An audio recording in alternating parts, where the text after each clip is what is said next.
Section 1. You will hear a man talking to the customer services manager of a bank. First, you have some time to look at questions 1 to 5.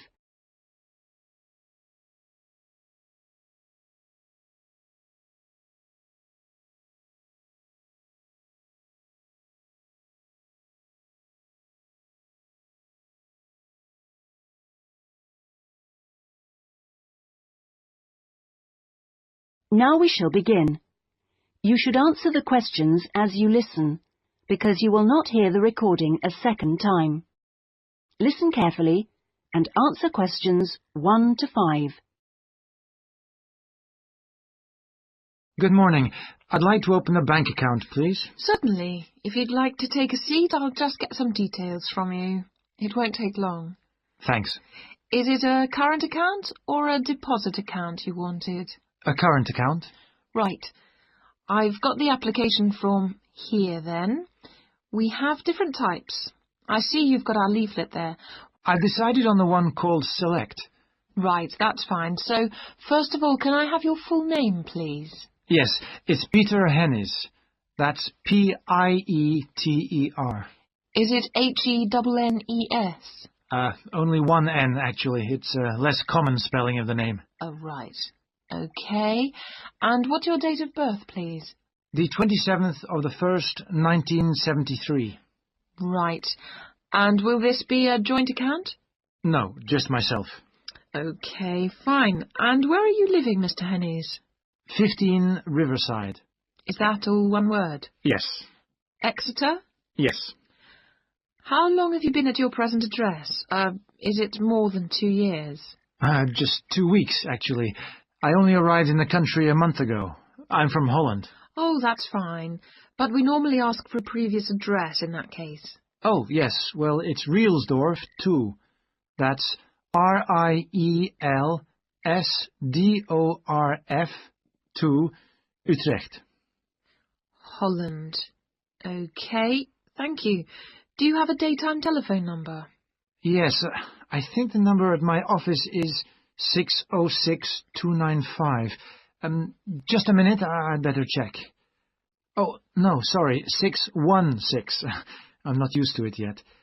Would you like my home number, too? Yes, please.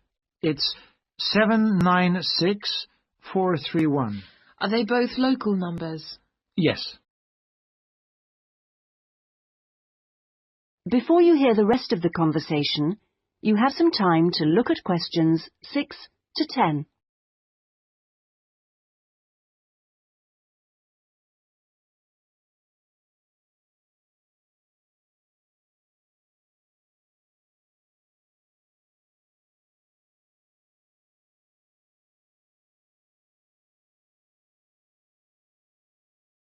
Now listen and answer questions 6 to 10.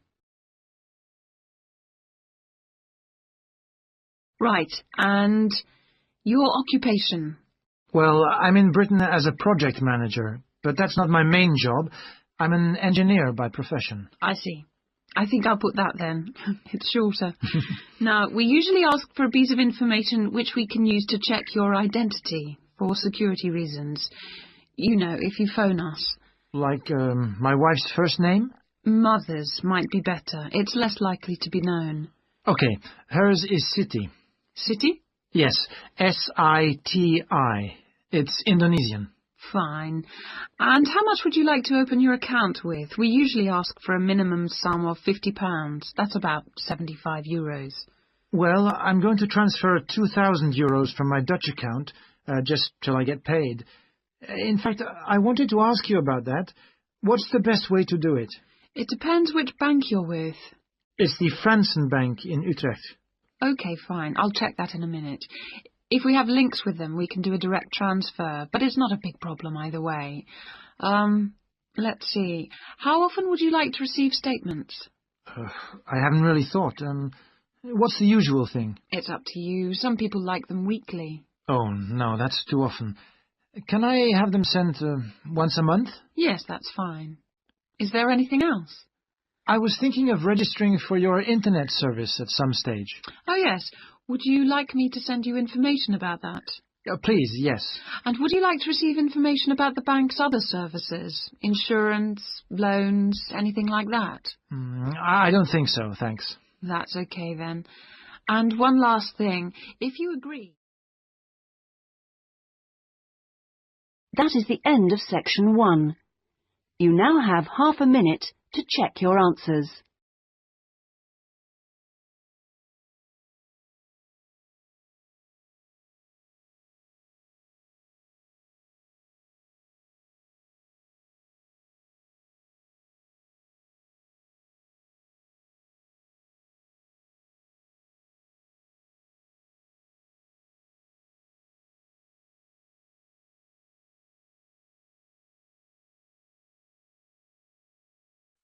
Now turn to section 2.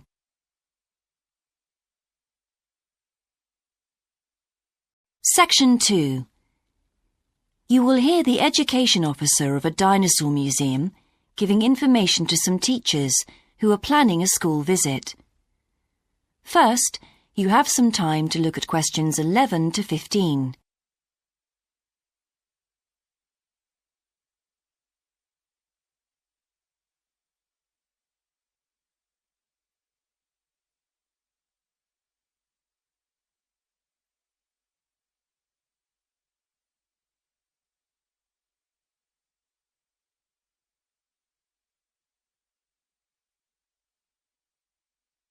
Now listen carefully and answer questions 11 to 15. Hello, and thank you for asking me to your teachers' meeting to talk about the Dinosaur Museum and to tell you a bit about what you can do with your students there. Well, let me give you some of the basic information first. In regard to opening hours, we're open every day of the week from 9 a.m. to 8 p.m. except on Mondays, when we close at 1:30 p.m. And in fact, the only day in the year when we're closed is on the 25th of December. You can book a guided tour for your school group any time that we're open. If you bring a school group to the museum, when you arrive, we ask you to remain with your group in the car park. One or more of the tour guides will welcome you there and brief you about what the tour will be about. We do this there because our entrance is quite small and we really haven't got much room for briefing groups in the exhibition area. As far as the amount of time you'll need goes, if you bring a school group, you should plan on allowing a minimum of 90 minutes for the visit. This allows 15 minutes to get on and off the coach, 45 minutes for the guided tour, and 30 minutes for after-tour activities. If you're going to have lunch at the museum, you will of course have to allow more time. There are 2 cafes in the museum with seating for 80 people. If you want to eat there, you'll need to reserve some seating, as they can get quite crowded at lunchtime. Then, outside the museum at the back, there are tables, and students can bring their own lunch and eat it there in the open air. Before you hear the rest of the talk, you have some time to look at questions 16 to 20.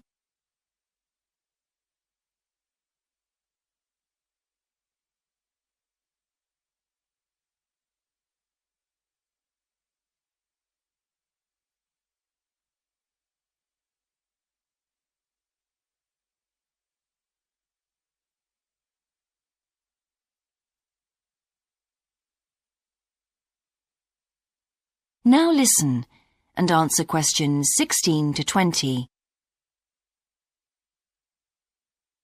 When the students come into the museum foyer, we ask them to check in their backpacks with their books, lunchboxes, etc. at the cloakroom before they enter the museum proper. I'm afraid in the past we have had a few things gone missing after school visits, so this is a strict rule. Also, some of the exhibits are fragile, and we don't want them to be accidentally knocked. But we do provide school students with handouts with questions and quizzes on them. There's so much that students can learn in the museum, and it's fun for them to have something to do. Of course, they'll need to bring something to write with for these. We do allow students to take photographs. For students who are doing projects, it's useful to make some kind of visual record of what they see that they can add to their reports. And finally, they should not bring anything to eat into the museum or drinks of any kind. There are also a few things that students can do after the tour. In the theaterette on the ground floor, there are continuous screenings of short documentaries about dinosaurs which they can see at any time. We used to have an activity room with more interactive things like making models of dinosaurs and drawing and painting pictures, even hunting for dinosaur eggs. But unfortunately the room was damaged in a bad storm recently when water came in the roof, so that's closed at the moment. But we do have an IT centre where students have access to CD-ROMs with a range of dinosaur games. These games are a lot of fun, but they also teach the students about the lives of dinosaurs, how they found food, protected their habitat, survived threats, that kind of thing.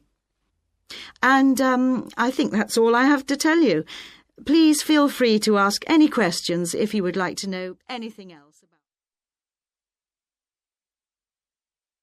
That is the end of section 2.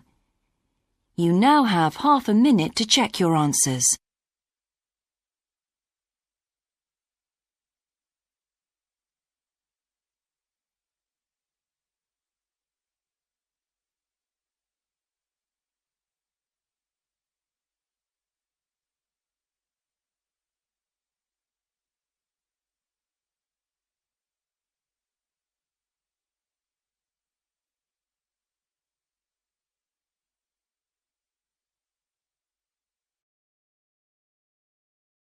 Now turn to section 3.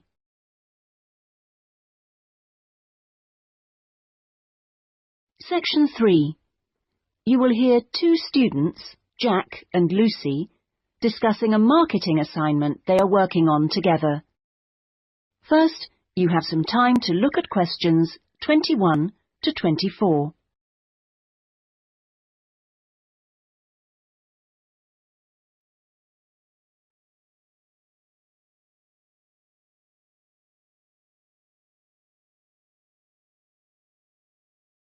Now listen carefully and answer questions 21 to 24. Lucy, we really need to get working on this marketing assignment. We've only got 5 weeks left to the end of term to design it, carry it out, and then write up the results. Sure. Well, let's get started right now. Let's go over the instructions. What exactly do we have to do? Well, it says here we have to look at one area of the entertainment industry. There's a list of the different types. What are they? Music, cinema, theatre, sport, and eating out. Is that all? Looks like it. So we choose one branch of the industry and then we look at how 2 different groups of people use it. Is that right? Yes. And do we have to use any particular method to get our data? Can we mail out a questionnaire or do face-to-face interviews or maybe even observations? Well, actually, it looks like we don't have a choice. We have to do telephone interviews. OK, so at least we don't have to waste time deciding between the different methods. Yeah, that's right. Oh, and the other requirement is the number of interviewees. Not too many, I hope. 10? 20? Well, we have to do 2 groups, remember, and it looks like we have to interview 15 for each group. That's 30 altogether then. It's going to take ages. Yes, but remember we're working on this together, so we'll only have to do 15 each. OK, so those are all the requirements? Yes, looks like it. So, first, which area are we going to choose? My preference would be cinema, since that's where I spend most of my money. I don't think that's such a good idea. I don't think there are huge differences in the market there. I mean, you get young and old, male and female, rich and poor, all going to the same movies. Yeah, maybe you're right. Let's make it music then. Right. So, what 2 groups will we compare and contrast? Male and female? No. Most of my female friends like the same music as me. Different age groups will be much more likely to show up differences, I think. Before you hear the rest of the discussion, you have some time to look at questions 25 to 30.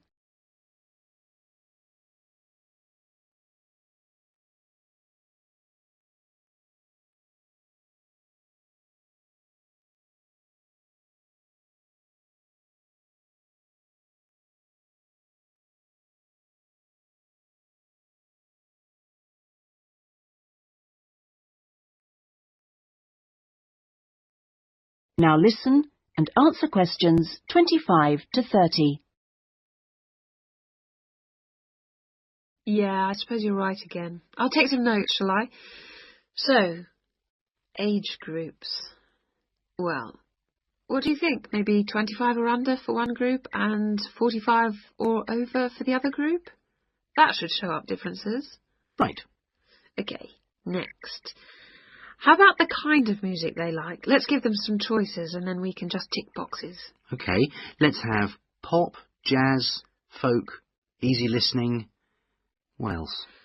Well, we should include classical. Some people like it, you know. Okay, and then we should have how they listen to music. The medium, right. Let's include radio, CD, and then I guess there's TV. What about concerts? You know, in pubs and halls. Oh yeah, we should include live music, of course. Okay, we're on a roll now. Next point could be about where they actually get their music. You mean, like, do they buy it in music shops or department stores? Yes, or download it from the internet. Right. That could be for recorded music. Then we need another section for live music. Where do they go for that? Okay, let's say disco, pub, club, concert hall. Or opera house. And I guess we should include karaoke bars. Not many of them in this city. Okay, we'll leave that out then. So, what's left to do? That's it. Well, now we can make a timescale for doing it. That is the end of section 3. You now have half a minute to check your answers.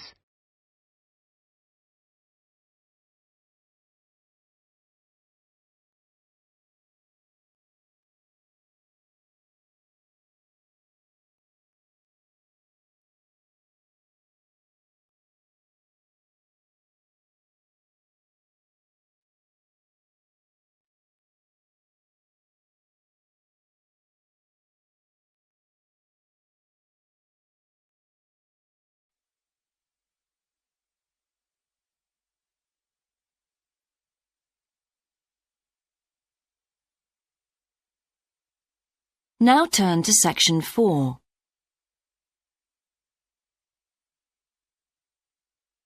Section 4.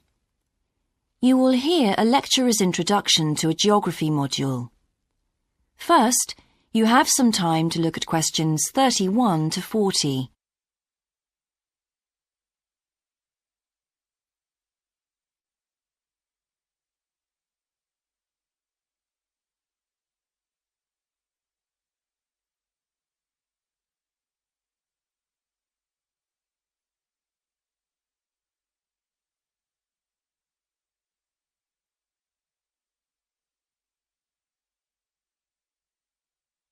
Now listen carefully and answer questions 31 to 40.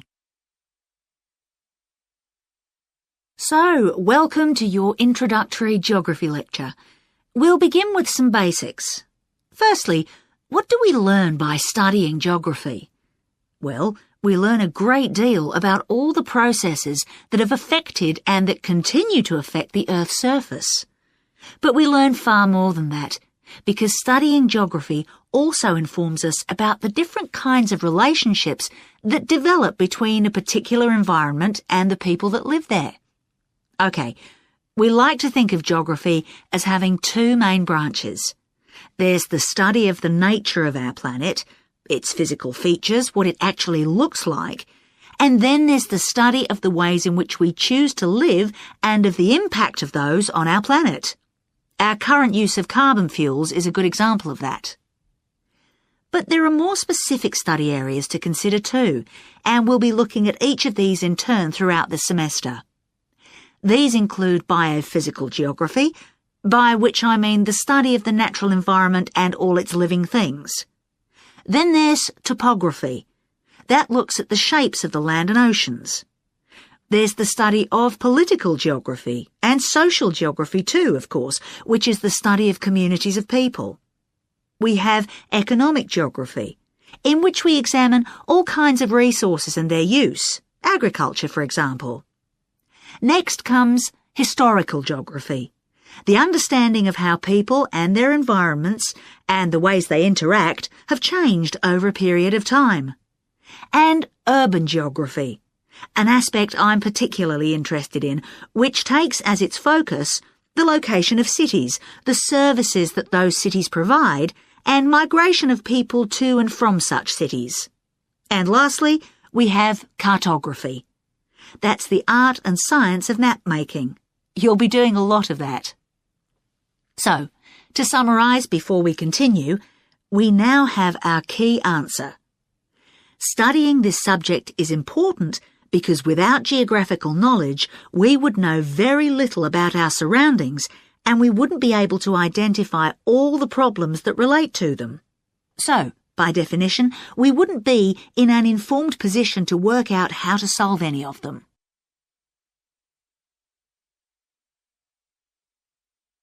Okay, now for some practicalities.